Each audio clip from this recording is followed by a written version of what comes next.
of the problem. But anyway, the PF government has taken advantage of the COVID to restrict activities of opposition parties. We have had very, very serious problems getting permits for meetings. Imagine the first instructions that came out of government was that the Minister of Health gave permission to city councils to give health certificates so that those who want to have meetings, if they have a health certificate, that should suffice. So at one time we wanted to have just a small meeting of about 10 people or so, and we went to the health authorities at the civic center to say, can you please give us? They said, we have stopped giving. Even that's what they were explaining to us. The health officer herself, senior health inspector, she said, if we have to follow the law, it is us who are supposed to give you a certificate. But we have experienced situations where we give a certificate and police go and overrule and actually disperse the people. So now we have a situation where there is no coordination between government and we have seen this to be a norm in the PF government. You see there is a disconnect between police and Home Affairs Ministry, totally disconnect. Police are firing live shots and the Minister of Home Affairs doesn't know anything. The Commander-in-Chief at State House doesn't know anything.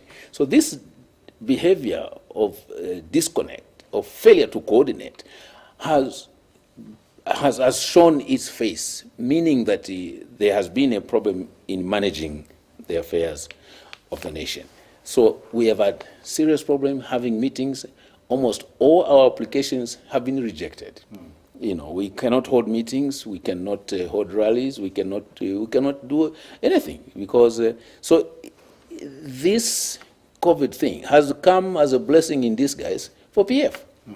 While themselves, they hold meetings everywhere, anyhow, anytime, without any permit at all, going around. So the aspects of the patriotic front, like you've said, yes, holding these meetings whilst every other political party is denied permits or certificates in this particular case of holding these meetings.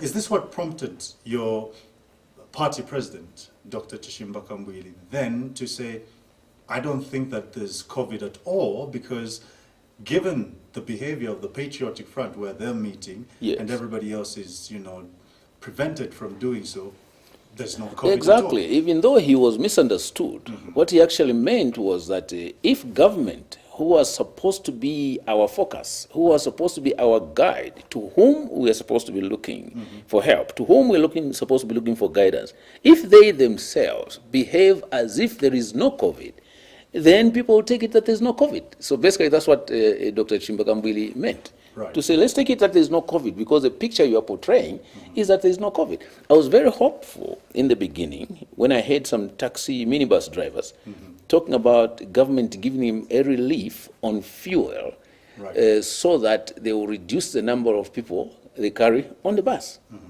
Now you can see how people still sit on the minibuses. A seat where 3 people are supposed to sit, 5 people sit there. Up to now, even in the COVID era, there has been no mention of reducing the number of passengers on the buses. How can you tell people that there is COVID?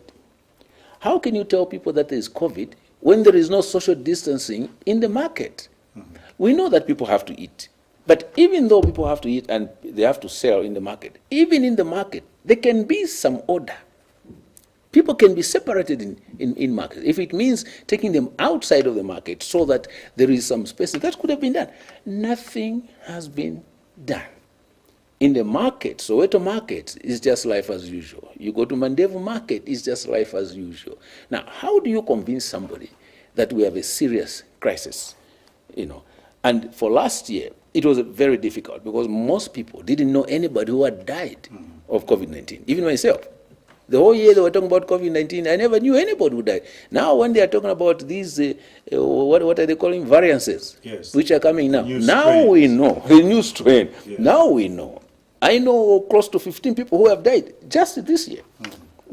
So now it is clear that COVID is there. And it is clear that government has not been serious enough. And may I tell you that Zambia is the only country that has not provided any COVID relief to the public. It is the only country. Some countries have had to pay water bills for 3 months, 4 months for their people.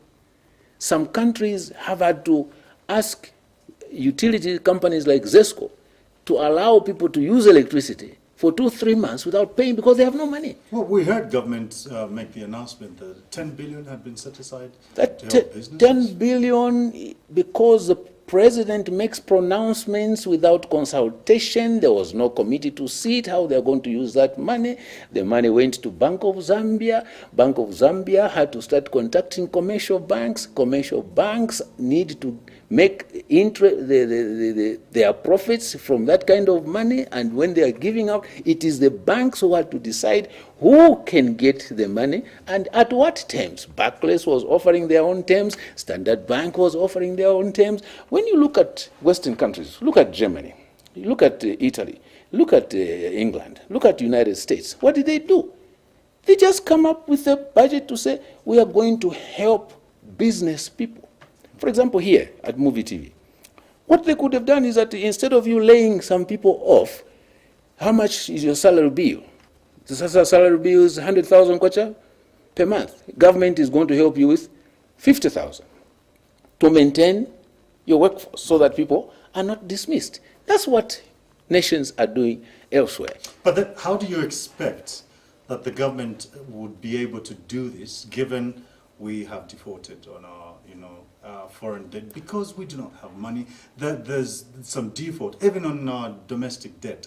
Yeah. Where do you expect governments to get that? Yeah, you said your name was Mbasela? Mbasela. Mbasela, correct, sorry, Mbasela.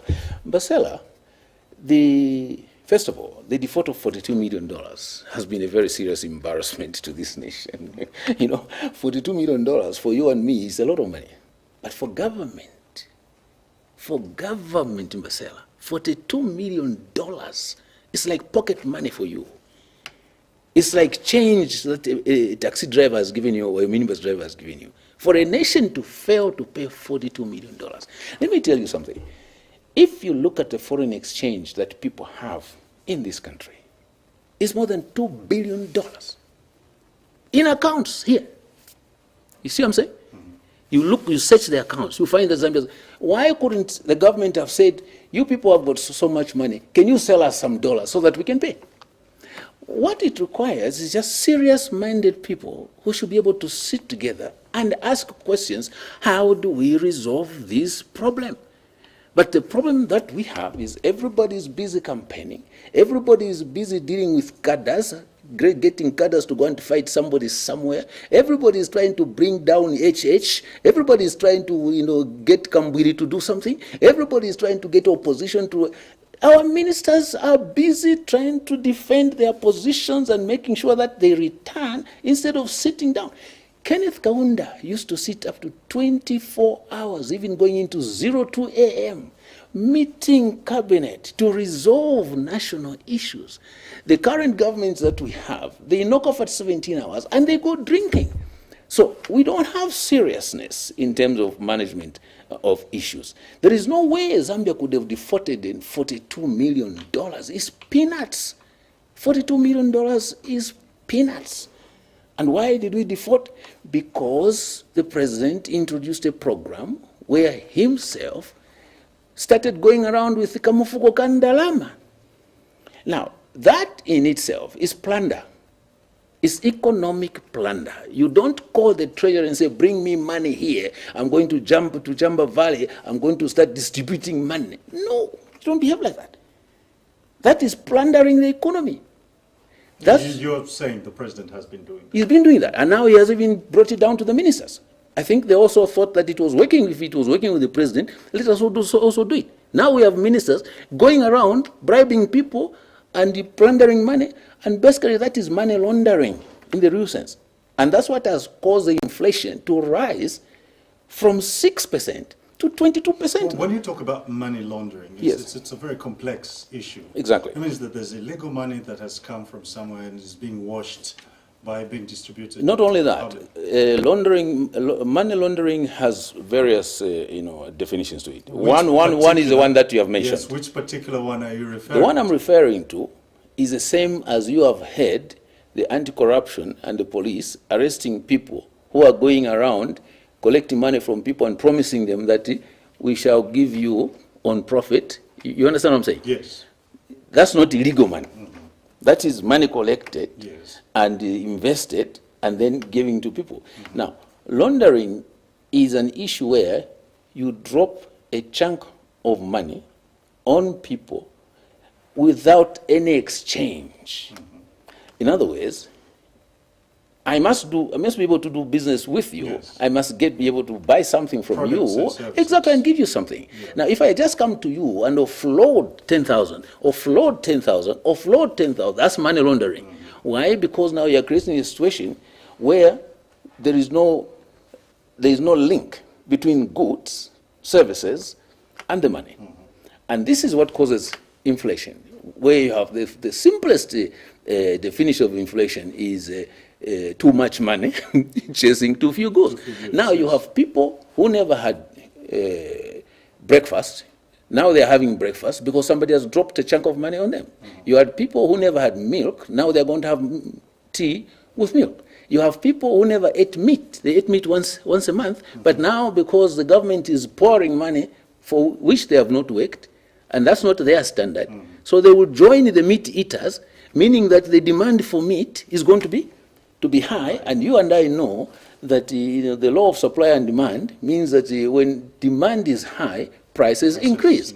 So yes. You find cadres, who have never been to school, the kind of cars they're driving, the kind of suits they're wearing, the kind of money they are flashing. We have seen cadres actually burning money on the fire. I'm sure you have seen some social media, where they are so excited, they go to and they start burning 100 kwachas, Now, that is money laundering, and that has caused a lot of disaster for this nation. And that's why prices have been going up on average between 200 and 400% within 1.5 years. I would like to know what the NDC would do. You spoke about not having serious-minded people, and that government essentially goes to sleep after 17 hours because people go too much socializing. Too much socializing. Exactly. Whilst on the one hand socializing is not bad, no. On the other hand, you're saying this socializing is non-productive. Exactly. What sort of productive sectors then does the NDC within your plans have for the people of Zambia that will come to sanitize the situation? Exactly. I like the way that you use the word sanitize. If you look at the world market, mm-hmm. if you look at world employment rates, you'll find that in developed nations, or nations that are showing some signs of development, 40%, an average of 40% of the employable workforce, they are in agriculture. 40% of employable workforce, they are in agriculture. You understand what I'm saying? Yeah. Now, what employment do we have here in Zambia in agriculture? We have what we call self-sustaining employment. We have people who are what's the term? Peasant farmers. You see, those are not employees. Mm-hmm. Those are doing their own thing, the way they do it. So we cannot really count them as employees. That's the majority of the people working on the land. Mm-hmm. What we are looking for is a situation where, why should we, for example, restrict ourselves to 2 million bags of maize, 3 million bags of maize? I mean, the land that Zambia has, and we are even restricting export of maize. DRC itself, just DRC alone, if we had to regularize the business ventures in DRC and formalize it, get a Zambia Revenue Authority involved, get the Ministry of Trade involved, formalize trade, and let everything be done legally, I can assure you, DRC can give us 15 to 20% of GDP, gross domestic product. Just from agriculture? Just from agriculture, and only one country, DRC. Right. DRC, because those people are very much into mining, and they flush dollars around. So they don't have time to to do agriculture and all these kind of things. And the trucks and trucks and trucks are rolling into DRC, and most of these things they are smuggled, and most of these things they are top government officials, who are involved in such kind of a thing. Can you speak evidently to that? Well, I cannot specifically pinpoint at a person, but from what we have been reading in the media, from what we've been reading from proactive newsmen and women, and even the police themselves. We have had police reports, talking about trucks, bound to DRC.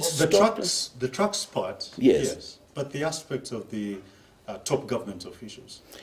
Well, the thing is that if you look at the FIC report for the past 4 or 5 years, every year they report billions and billions of kwacha unaccounted for. Now, you cannot sit here and pretend that they keep that money into their account. Obviously, must be doing business.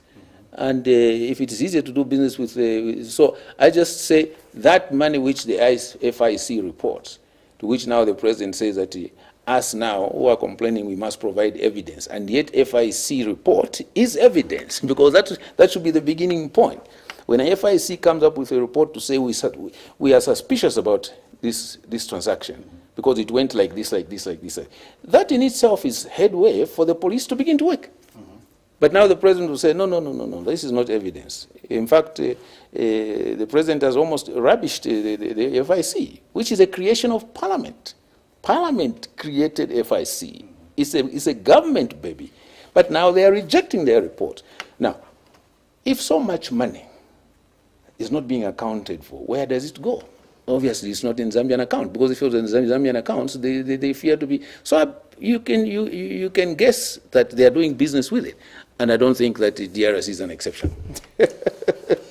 Okay.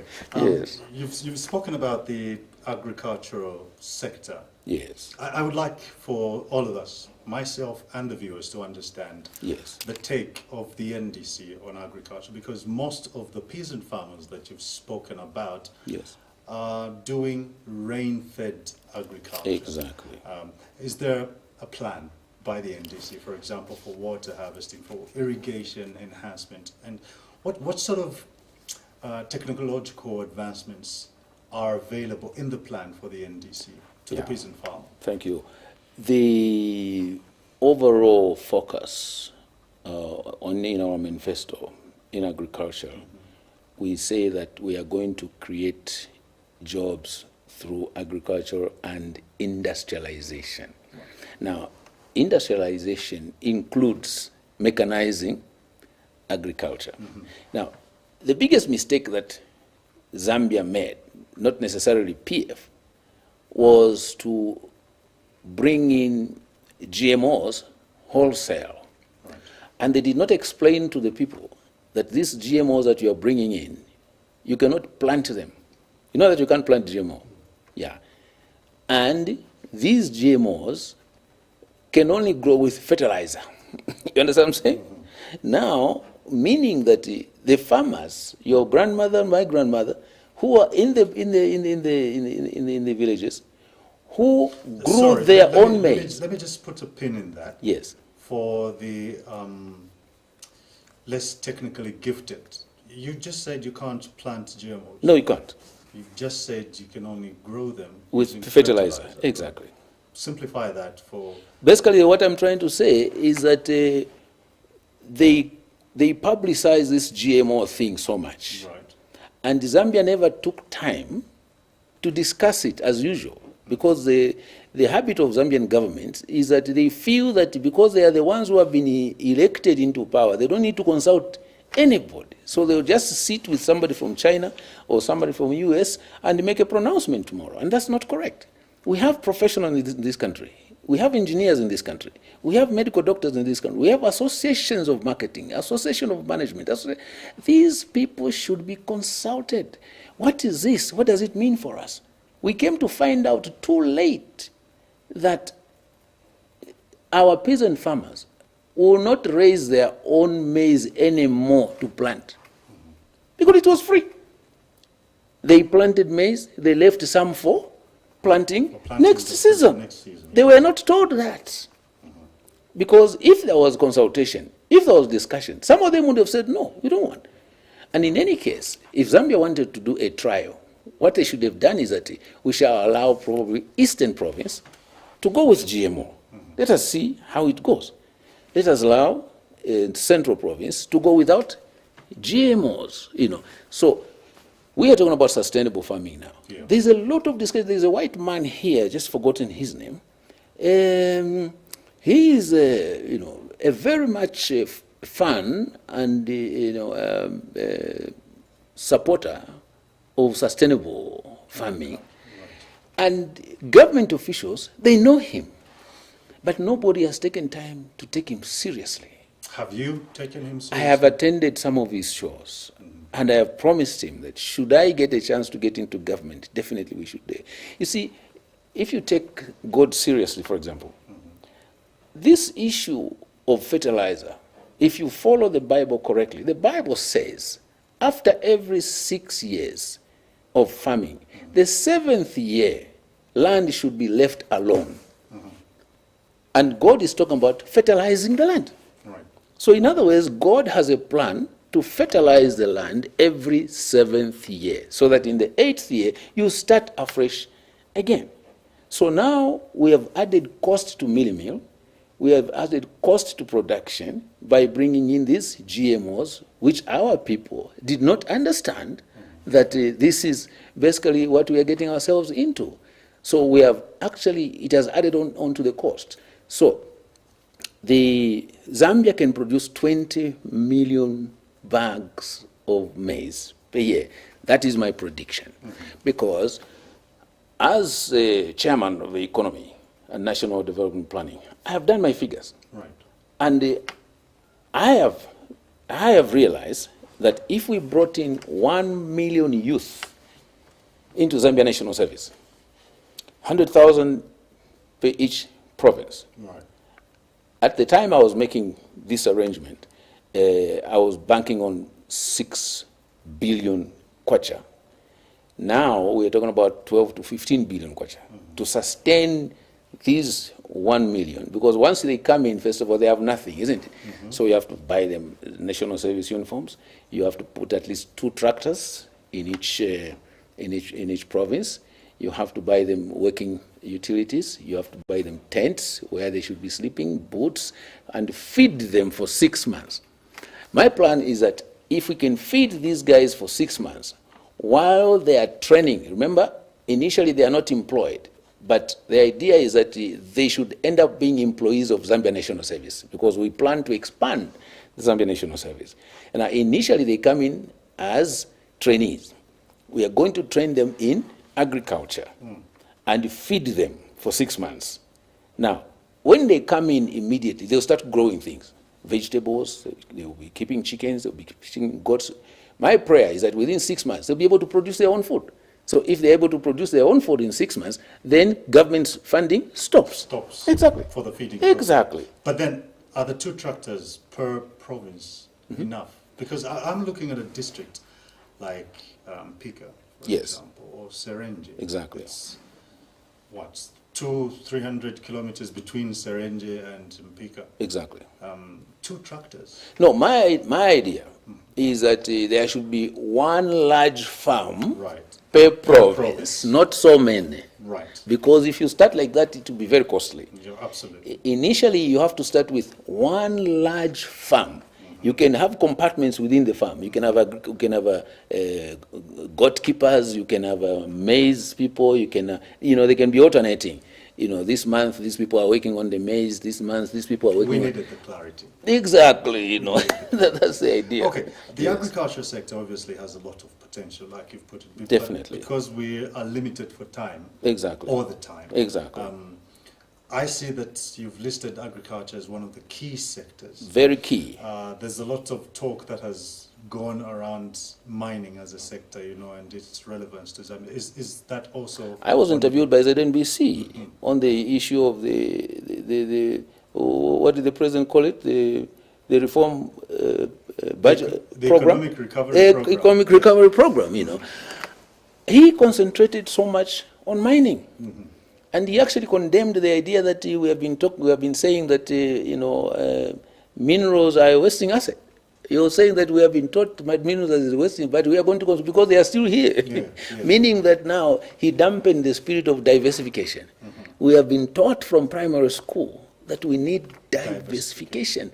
And diversification does not depend on the availability of the minerals on the ground. It simply means do something else. Yes. You see what I'm saying? Yes. Don't concentrate too much on this because these things are seasonal. You have prices change, all the time. Yeah. And then we have made a mistake of bringing in foreigners to take our own copper, our own gold, our own, meaning that what God has given us, we have given to others. It is not correct to say that Zambians cannot run the mines. They ran the mines before. If you are my age, you bear me witness. It was the Zambians who were running mines under ZCCM. And the other mistake we have made is that we allow these people who come to own the mines, they also own the land. And when they take that copper, they have a choice who to sell to and at how much. And already there's a problem there. Because in Kaunda days, he demanded, according to the law, according to policy at that time, every copper that is produced in this country must go to London Metal Exchange, because that is the exchange which determines the price at which copper must be sold. Now, you have a situation like right now, copper price is doing very well. It's trading anywhere between $7,000 and $8,000 per ton. Yes. Now, the mines here, what they are doing is that they have been allowed to sell to their subsidiaries. So in other words, they can make an arrangement with the subsidiary to say, okay, we are selling you at $2,000 per ton. And now this subsidiary now is going now, they're the ones who are going to go to the London Metal Exchange. And we know that, and we have allowed that. I mean, what is it that could allow a government that is thinking and that is serious about the livelihood of Zambians and that wants to solve the problems of Zambians? How is it possible that they cannot see that? They have seen it. Guy Scott, when he was vice president, he actually brought in a white consultant who specializes in minerals. And this is the man who came to tell us that this is what is happening. Yes. And nothing has been done to stop it. We have a very serious problem at our hands. We have to sanitize. I like the word sanitize that you use. We need to sanitize this nation. This nation must be sanitized. Another 5 years of PF is disaster, and I don't want my children to live through another 5 years of PF because they are careless. You have an opportunity to prevent what you've just said. Exactly. Because you belong to an opposition political party that has been a thorn, to say the least, in the ruling party. But then it's been mostly about the president of the NDC. That's been the thorn. Yes. As opposed to the whole organization. Yes. So it's been one man really pulling all of this weight. That's right. Why have you let that happen? Well, number one, when Dr. Chimbakambuli was in government, and even before, he's been a businessman. And even when he was in government, he was a businessman.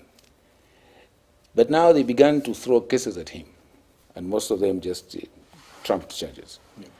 And therefore, it has been really difficult, for him to actually do what he would have wanted to do. Right now, he's got so many cases. I think by now there's 6 or 7 cases that are in court. Now, it may seem as if he has been pulling alone. No, you see, the nature of governance is that a president should normally be disconnected from vice president. His vice president is supposed to be responsible for operations, so that you can let the president to do whatever whatever you want. Right. So we have a situation, but that also has been a problem. The vice president has not been able to function exactly the way he would have wanted to function. So, and that has created a situation where weight has been placed much more on the president. But to tell you the truth, we have a vice president, and we have a central committee. We have a secretary general who are very, very strong. They have been on the ground. They have been talking to structures all over the country.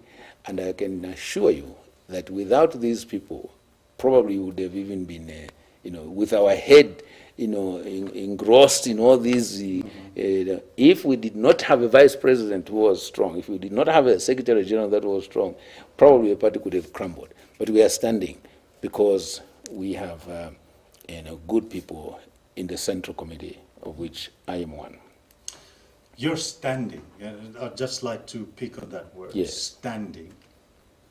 This must, present a huge challenge for you, because yes. Your party president, given his, issues with the courts. Yes. As we speak, of course, there's an appeal, but as we speak, the aspect of standing, yes, 2021 doesn't look so glittery. Well, first of all, the law forbids one who has been convicted for more than 3 years old. Mm-hmm. Yeah. Yes. But if you remember well, the conviction, the sentence is 2 years. 2 years, yes. Yeah, so meaning that he can still stand for president. I say that yes, because if I were a political opponent, yes, I would then say this is a convict. Of course, convict he is, yes, until he's cleared, yes, on appeal. Yes. But according to the Constitution, yes, unless it goes beyond 3 years. No, he can stand. Yes. But I'm talking about speaking to the mind of the electorate. Yes.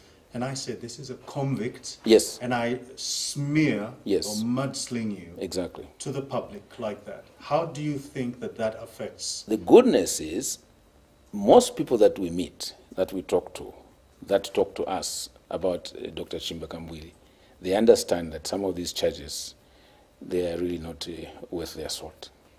So, what does it mean? Meaning that they understand that this man is just being harassed.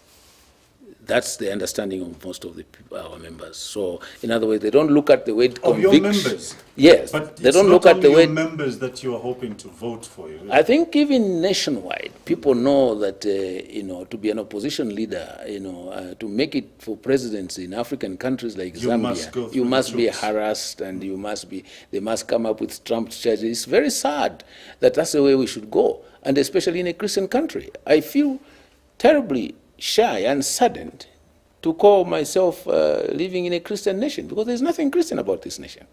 There's nothing. Imagine you're talking about prayer and fasting, October 18, reconciliation, prayer and fasting. Immediately the following day, you are hammering on the opposition, and you don't even want to meet them. That's what happened, for example, last year. The following day, 2 days later, the president was saying, no, he doesn't want to meet them. And yet the prayer and fasting was about reconciliation. So now, that is hypocrisy. It is total hypocrisy. And then you have a priest standing there and say, you have been chosen by God for life. You are going on, God has chosen you. This government has even divided the church. The church is totally divided. And for the first time, we are seeing even the Catholic Church divided. It's very, very sad. This government has been responsible for atrocities, including dividing the church. I like how you use the word atrocity. Yes. That's very serious allegations that you're making there. Atrocity. Yeah. I'm thinking of particular countries where we've seen atrocities, really. Yes. And the impact that that has had on generations. Yes. Are you saying that what the Patriotic Front has done over the last 10 years Yes. has had, will have, a really negative impact on generations? Exactly, because if they will tell you that corruption is okay, you are in government to make money. That's what they know. Now, you build a strong nation based on values and cultures.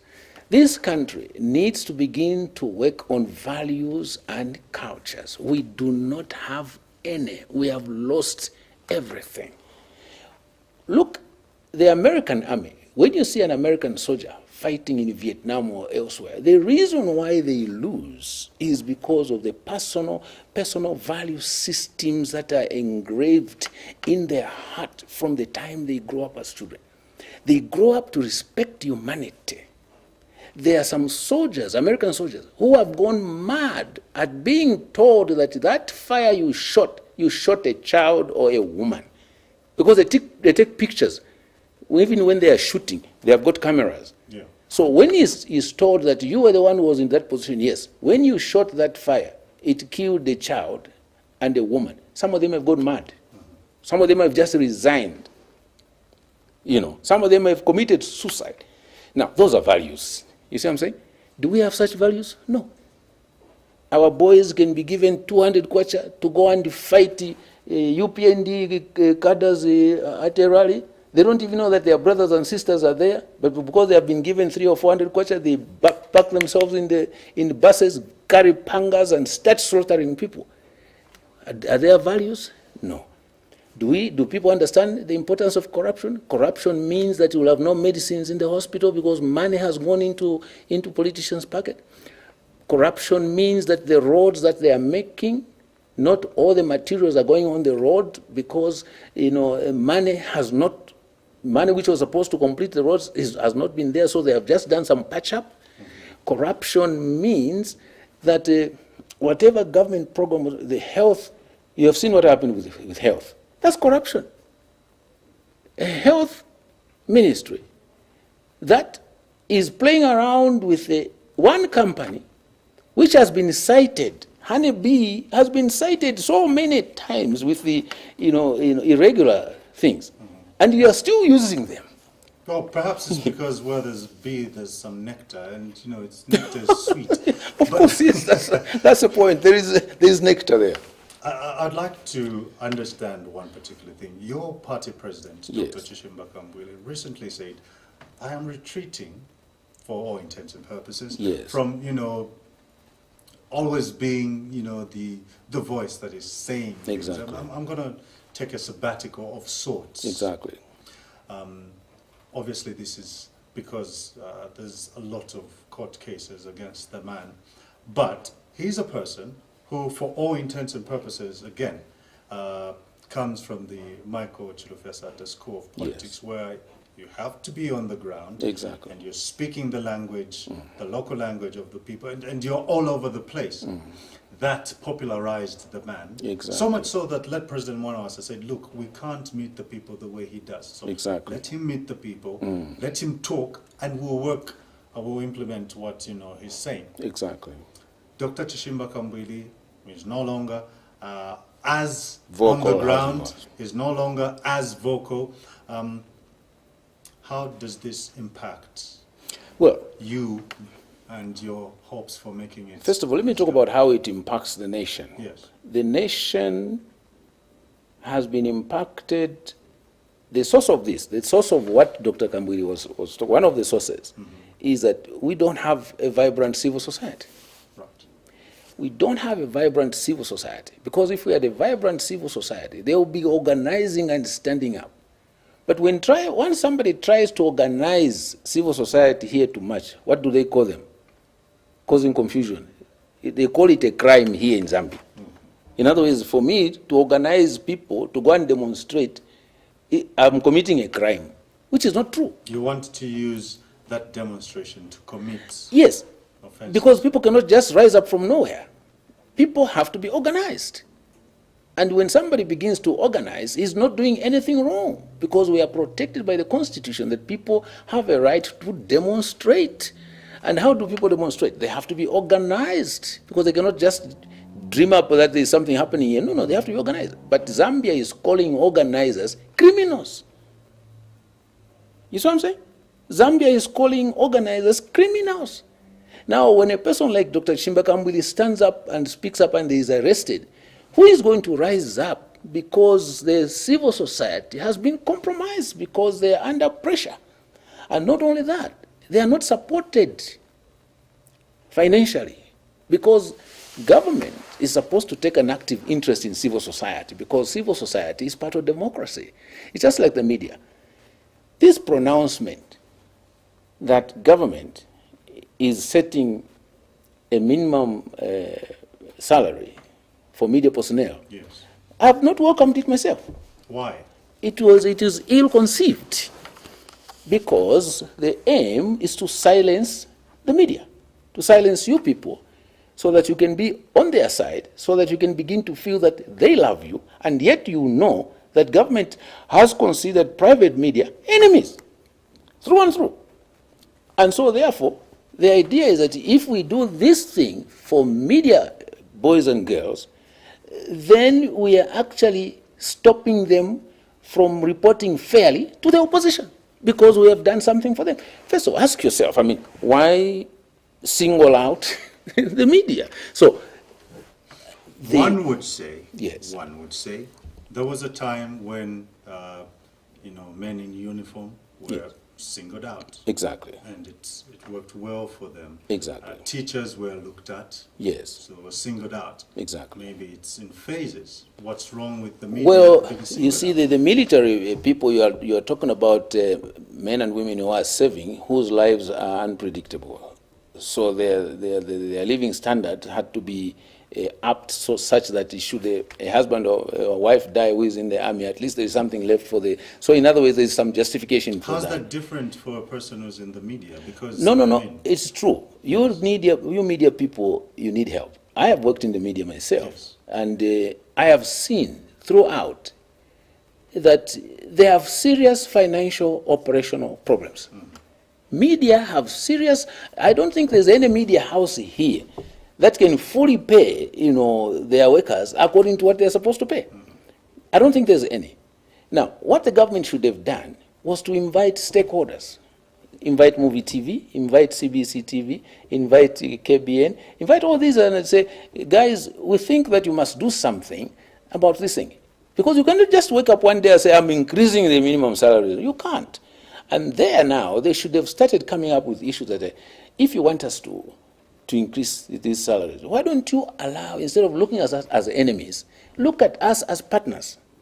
Let government departments advertise with us. When you are running government programs, also allow us to get the revenue from government. Now, what is, on one hand, government doesn't want you to get government adverts. On the other hand, in other words, they are killing the media. So in other words, a proper discussion with the stakeholders, even the donor partners, yes, they would have come up with a solution. But like I said, the notion that we have to remove about governance is that those elected, they know it all. That is stupid. Museveni says idiot. It's not sensible to think that because you have been elected, therefore you know it all. No. What is the definition of a leader? A leader is a person who inspires people to follow him. And every now and then, he consults the people so that they are together on one page. What we have here are not leaders. These are managers. A manager is the one who has been told by cabinet what must be done, and at all costs it must be done. You see what I'm saying? It doesn't matter what the people are saying, it must be done. So there's a difference between a manager and a leader. What we have are autocratic managers. We don't have leaders, because leaders are supposed to consult. The same thing happened in the MMD government when they increased the minimum wage for all the workers in the country. And what did we end up seeing? Employees killing a Chinese because he didn't pay them the minimum wage. Now, what was the problem there? The problem was that they did not sit together with stakeholders. And I remember it was Minister Shamenda there, I think, who was the minister at that time. He did not sit together with stakeholders, because if he had sat together, many ideas would have come, meeting of the minds, many ideas would have come out of that. They would even have divided that hotels will have a different rate. This sector will have a different rate, because you cannot put one blanket minimum wage for all industries. No. The power, the economic power of each sector is different. Okay. Interesting that you bring this issue out, yes, because I wanted to then look at the aspect of employment creation. Yes. You've spoken about the 1 million,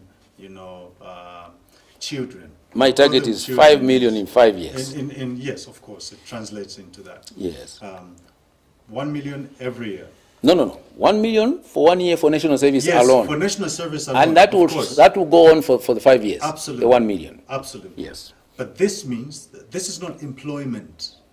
For 1 year. It's training. It's training for 1 year. When they begin to be productive and they start paying themselves from what they are producing, then they come into employment. I want you to give me a projection, yes, of the number of jobs, yes, based on your numbers. When you said, I've looked at figures and I am thinking, exactly, this is how we could go about it. Exactly. I would like for you to tell me, we as NDC yes, hope each year to create this number of jobs, and we are looking at particular sectors, exactly, from which these jobs can be I'll created. tell you how we're going to do that.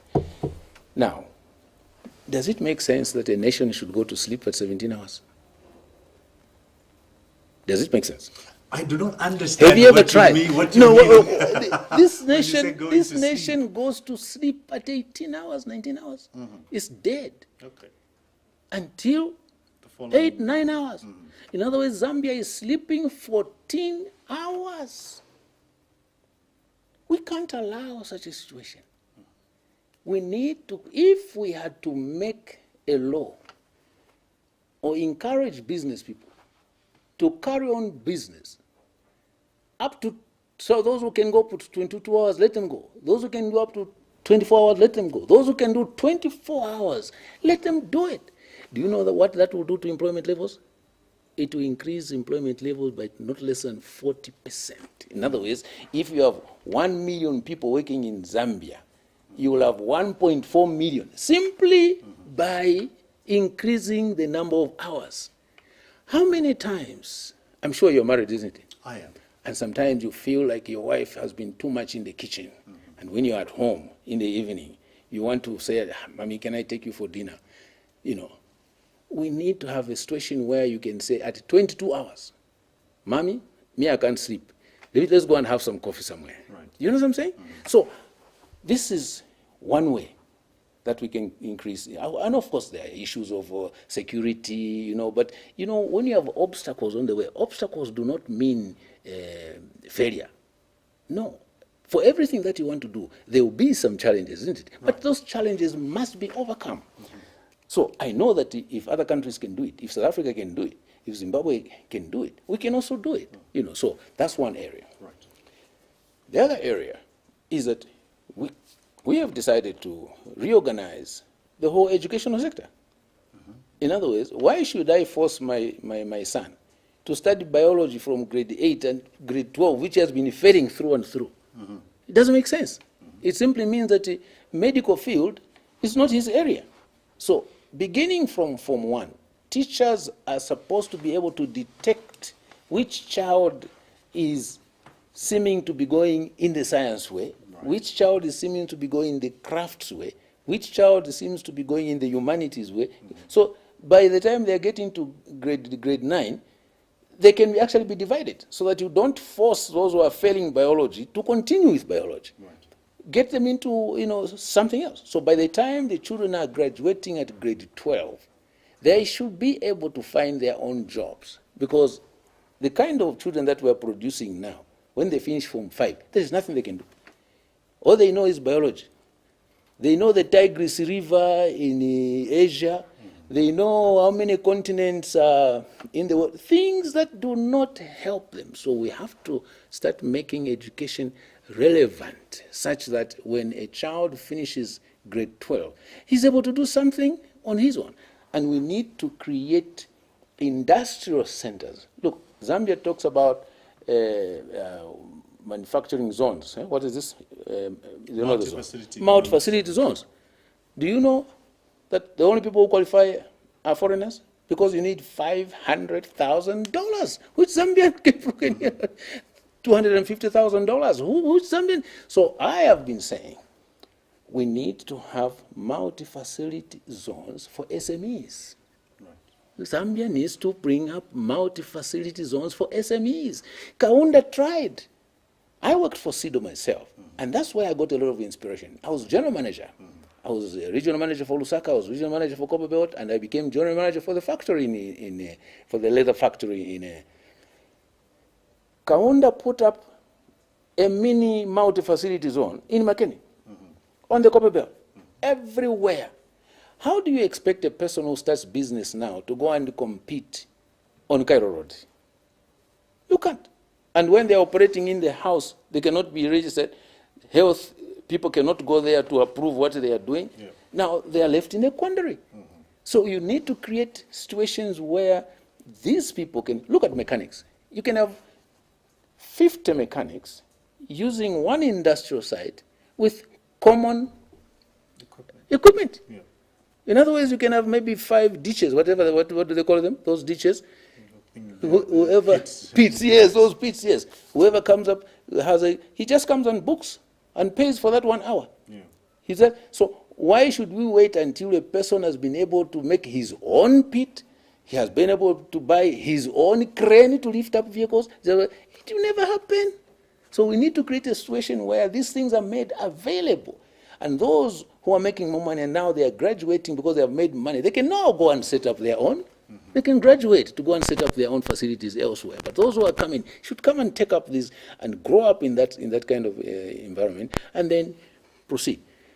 Women, tailoring, hotel management, whatever they can. We need to encourage craftswork. We need to encourage things that people can do with their hands, whether they are dunderheads or they are not dunderheads. Hands can never be dunderheads. I will say this, and you may or not believe it, but yes, we have just about 3 minutes before 1 hour is over. Okay, it looks like 30 minutes. Yes, absolutely. Yes. But tell me this. Yes. You've made on 2 occasions reference to, the UPND. Yes. Is this an indication that, there's a possibility of the NDC? We are in a strong alliance with UPND. And is this how you're going to the elections? Most Definitely. likely? Definitely. You're going the alliance way in the elections? The Central Committee met to agree that we must go into the alliance, and that is the policy-making body. Yes. And right now, most of our structures on the ground, they are working with UPND. I'm sure you heard Dr. Chimbakambuli talking about we have 99.99%. Yeah, the issues that have to be sorted out, they cannot stop us from going into the alliance. Okay. So those are issues that we can handle. But going into the alliance is non-negotiable. We are going into an alliance. So yeah, this is then now commonly called as the UNDC. Yes. Alliance. UPNDC. Yes, UPNDC. Well, yeah, that's UPNDC. There have been such proposals. Yes, there've been such proposals. Yes, exactly. And the like. But what I would like finally to say is this: why? Why alliance? PF? Why not the PF? After 2021, August 12th. Why shouldn't we have PF? Why shouldn't the PF continue? Why should you? In whichever form, yes, whether it's the NDC alone, yes, or in alliance with the UPND and a few others. Yes. Why this alternative? Well, first of all, leadership is about integrity. Leadership is about morality. And that's why I'm a servant of God. I'm Reverend Mmembe. And people have been lied to that servants of God are not supposed to be in politics. And as a result, we have allowed the devil to take dominion. You see what I'm saying? When you talk about Joseph of the Bible, he was a prophet. Prophet Joseph became president of Egypt. Prophet Daniel, the great man Daniel with his own book in the Bible, was president, you know, in Babylon. So where David, King David, he was a prophet. King Solomon. Let's talk about Malawi. He was, yeah, there's a reverend in Malawi. What we need are serious men and women of God who fear God. Because you can only fear corruption if you fear God. When you know that you are there, you see, Romans chapter 13 has been misunderstood. Romans chapter 13 says that respect authority. You see what I'm saying? Now, people think that God is talking about the person who is in authority. No, that's not correct. God is talking about the ordained position. In other words, God has ordained the position of president. God has ordained the position of minister. Meaning that whoever guides himself into that position must be amenable to God. He must be able to listen to God. He must be able to follow the dictates of God. So if he fails to do that, he has fallen out of favor with God. So we are not supposed to be respect anybody, even if he's a ridiculous dictator, because he is, so authority is not a person. There's a difference between it's an office. It's just like a soldier. I read somebody was saying that, was telling his junior that, do you see that uniform which is hanging there? And they said, yes. When you are walking with your own clothes, who salutes you? Nobody. When you are wearing that uniform, people salute you. That is authority, not you. Because if God appointed leaders, the way we have been told here, we have been lied to, it means he appointed Idi Amin. It means he appointed Adolf Hitler. And several others. So that's not true. So okay. Christians must stop this nonsense of thinking that Christian politics is for evil people. No. Okay. So we understand why you. Yes. But are you going to be in government after the 12th of August? Definitely. I believe that God cannot allow the massacre that is going on, the murders that are going on, the corruption, the suffering that is going on, the people dying with fake drugs and all. I don't think God can allow this. If God allowed this government to come back, I'll probably resign from politics, because it means I'm fighting God. And it means that God wants to punish Zambians for some reason. We'll take your word for it. We'll mark this. Thank you very much for coming through. Thank you so much. Okay. Thank you. And thank you for your viewership. This has been The Furnace. We'll see you sometime next week. Bye-bye. Okay. Thank you.